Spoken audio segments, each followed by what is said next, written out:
Hello and welcome to The Hero Spouse. I'm Kendra Ruth, here to answer one of your questions about marriage and midlife crisis.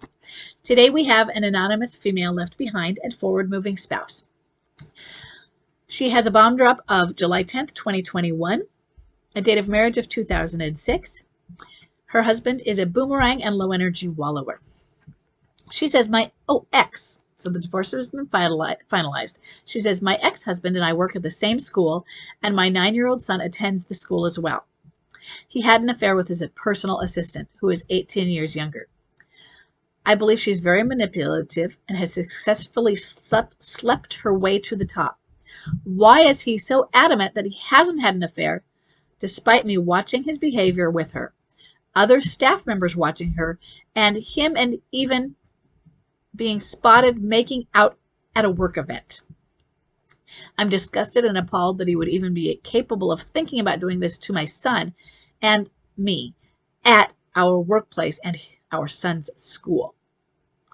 Is he being so stubborn and evil about his affair because of shame? He's a monster. On the day of bomb drop, when I finally caught them together, everything about my existence died. He couldn't care less about me. Yet he answers all of my phone calls and responds to texts. I plead for respect and it never comes. He couldn't care less. He monsters regularly. She has a boyfriend. It's the most horrible situation. Okay, I have a few questions. So she has a boyfriend that I'm assuming she's had that boyfriend. So she's cheating on the boyfriend as well. Why does he deny it? Because he thinks he can. This is a question I just had with in my group a few minutes ago, but we go over this question all the time. Why do they deny something when the behavior is so obvious? Why do they deny something when the example I just used was you're standing in the bedroom doorway because you've just opened it up and you find them both naked together in bed and they still deny it? Why? And because that baffles all of us when you have the actual proof, or why when you have the camera there, you click it and now you're handing the photographic evidence to the judge and they still deny it. It doesn't, you're right, it doesn't make sense. And that's one of the questions. We don't have an answer why they deny it. Now, I've given an example where it's harder to deny it. Some still deny it even in that. Yours is denying it because he thinks he can. He can gaslight you. You didn't see what you think you saw. Oh, those people, they don't really know what they're talking about. We're not being obvious. When you just say you're obvious, which is what I told Chuck, his behavior was obvious. I hadn't caught him in an act. It was just that he was acting like secretive and things. But none of that is enough to prove it in court. So he can continue to deny it. It's easy to deny. And think about some of the gaslighting techniques that narcissists use. It's if you tell the lie enough times and you just stick to it. You stick to your story. Eventually, not everybody, but many people, they're just going to believe it, or they're going to give up on trying to convince otherwise.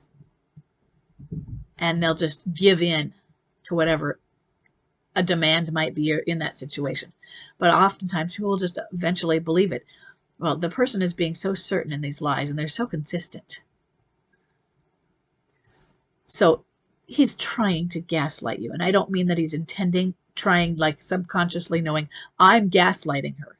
They might, but not necessarily. Now, why does he do it? Does he do it because of shame? Sure, that could be. But I would not say he is doing it because he thinks he's ashamed and he feels shame consciously. He's doing it because he doesn't want to face it. Now, why doesn't he want to face it? Maybe that's shame. So notice how the shame is underneath things. He doesn't want to face it. He doesn't want to admit that he's not a great guy. He doesn't want other people. If it is public and he admits it, then he has to actually start talking about it and facing it, facing the reality, even though he knows it in his head. But when he makes it public, that changes what he has to do with it. Maybe making it public means he has to make it public with her and come out, and she has to come out from her boyfriend situation so that they can be together. Maybe he's afraid of that. Notice there are a lot of maybes because I don't have a solid answer.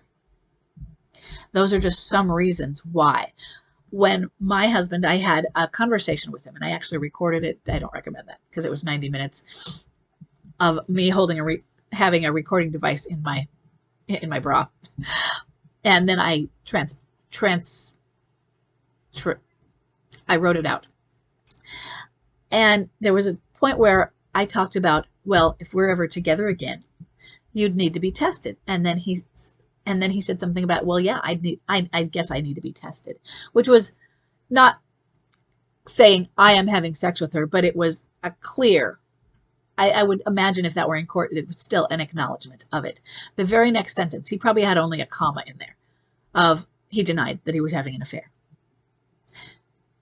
And then I read that to my best friend, and she's like, before I got to the next part where he denied it, she says, and there he admits it. He's having an affair. We already knew he was.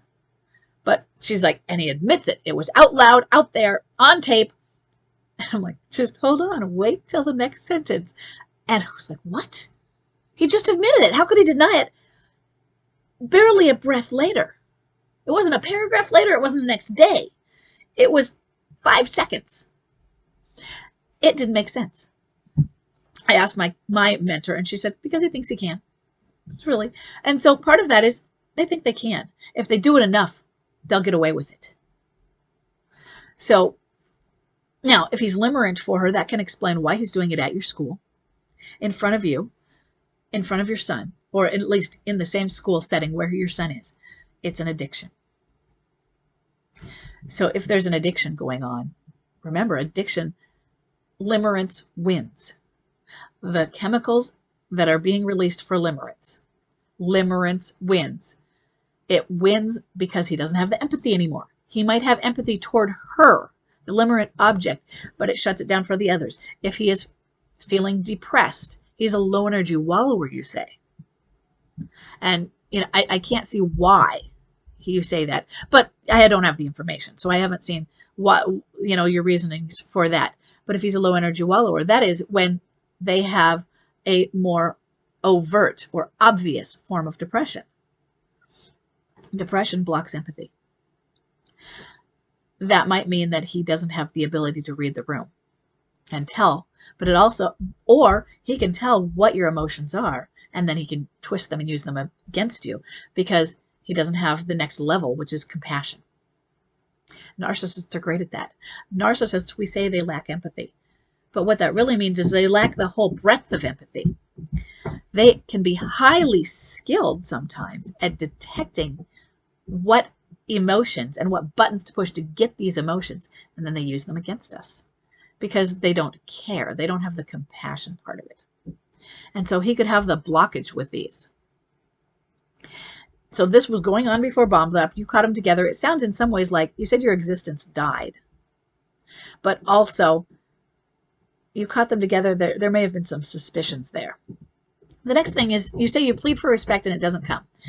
And he couldn't care less. You're right. He couldn't care less. That's the empathy, the blocked or lack of empathy. What do you mean when you say, I plead for respect? I want you to stop pleading for respect. Can't you just, is it overt using the word respect? Can't you just respect me? Instead, you set up boundaries and consequences. And those boundaries are going to be things that are about respect. But you don't have to say that. Say, you're not to call me during this. If you do this act, if you are harassing me by text and sending me insulting texts and insulting me on text, you will be blocked, or I will not respond to your text. Same voicemails, other things like that. I will walk out of the room. If you do this and you're at work together and you are yelling at me, I will leave the room. I will go to our supervisor. Certain things. You don't demand from them. You don't say, you have to respect me. Somebody tells me I have to respect them. I kind of look at them and go, you need to earn it. And yeah, you might be earning it, but he doesn't have the empathy for that. He's not going to just give that. It has to be artificially created. So it doesn't mean he actually respects you, but he might have to follow some forms of protocol that put in an artificial substructure of respect.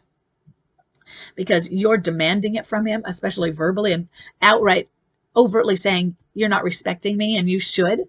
That's another thing we don't do. We don't like to be shoulded on. No one does. And so he feels there are these things I'm supposed to do. It's a duty I should respect. And we're going to resist that. As soon as you tell somebody they have to do something. So work on creating a situation of respect, which might be artificial because it's set up by certain boundaries and consequences for them. And then you stick to those. You're going to do respect by respecting yourself. Because, yeah, it is the most horrible situation, and it's in your face. And she has a boyfriend. Does the boyfriend know? Now, is this a situation or not? The answer might be not, where you should inform the boyfriend. I'm not for or against that. I think there are pros and cons to it. But it's always something to put out there to think about. It seems like the people at work know. And how do the other people think when something's been hidden from them? If he's in midlife crisis, and it sounds like he is a monster midlife crisis, or he lives a long time in monster, you're dealing with a lot of anger. You want to do what you can to separate yourself, have some respect for yourself by saying, I'm not going to deal with this, and I'm going to detach from it. When you're pleading for respect for him, there's a little bit, I don't want to say full attachment, but it's not quite detachment. Because detachment is like, yeah, whatever. You know, dude, you're not respectful to me. Whatever. Then it's acknowledging, but not demanding that they change it. Because he's going to resist that. Okay. I hope this is helpful. I don't think I solved a lot of problems. I just want to help you understand. If that can help in any way. Let me know if you need anything more or if you have more information that will help me. And I'll see everybody in the next question.